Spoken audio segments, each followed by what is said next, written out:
Hi guys, this is Seth the Real and welcome back to my YouTube channel.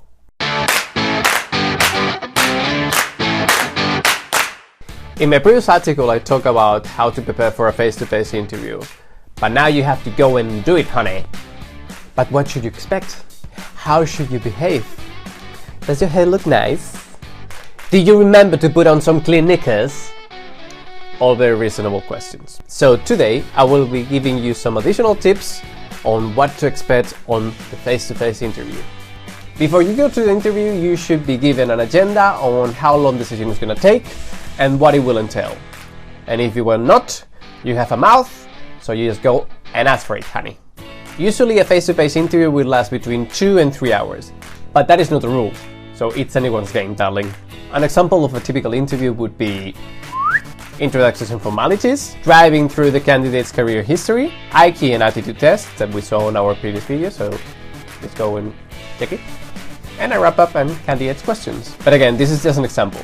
There are multiple factors that can play into the agenda of a face-to-face interview, like the job position, the company, the candidate's experience, the urgency, and yada yada yada. For example, depending on the company, you might undergo a multi-stage interview process.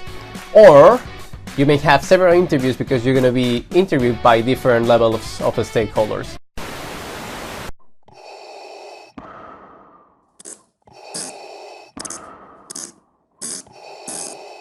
Good morning. I was coming to do the face-to-face interview for the role of Sith Lord. Mr. Vader, you can come in now. Alright, let's do this! On my video about phone interviews, I introduced some of what I call tricky questions. Yeah, some. That means there are more. So we're gonna see some more. And with this, I think we would have covered the most common ones. Can you tell me a bit about yourself? This question is far too broad.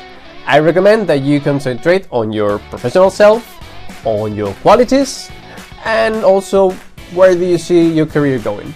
You can throw in some personal details, but the main thread has to be around your career. What are your greatest strengths and weaknesses? This can be 1 or 2 separate questions. I recommend that you begin with your strengths, which of course are going to be more than your weaknesses.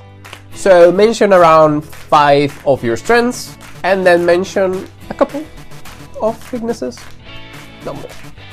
Now, weaknesses is not about showing red flags to the interviewer.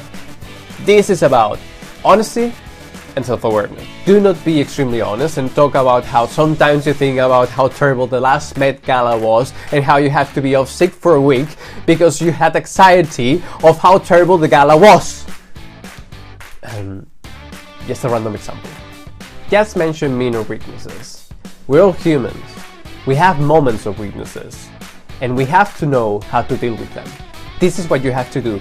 Mention a moment of weakness and how you dealt with it effectively. So what has been your greatest achievement in your career? Now, if you follow my guidelines to write your CV, you will have a magnificent script on your biggest achievements on your career. If you did not, then I recommend that you do an introspective exercise and go through your career experience and highlight the most important moments and successes.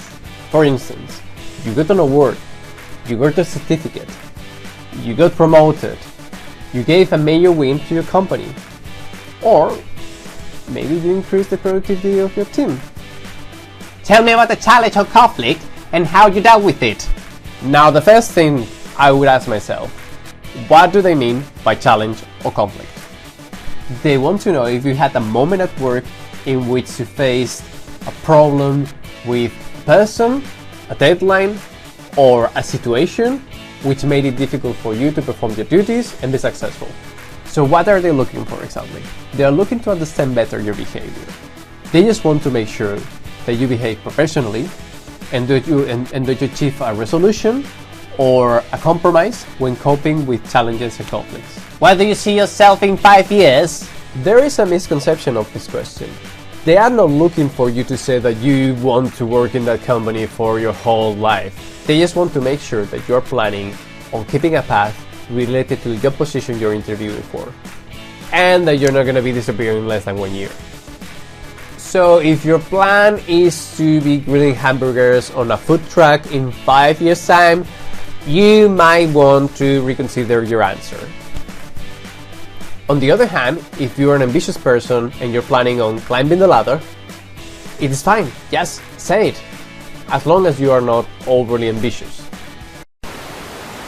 Before you put the chopsticks in the oven, add some salt and paprika and, Gentlemen, let me introduce you to Mr. Baker. He's here for the Lord Sith position.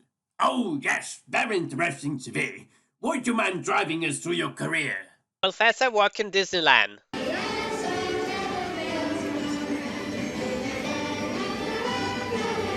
Then I work in a video game store.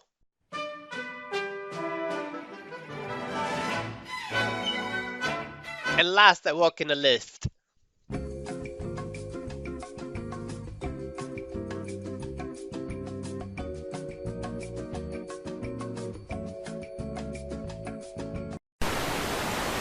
Okay guys, this is it. So thanks very much for watching, and don't forget to click some thumbs up into this video and to subscribe.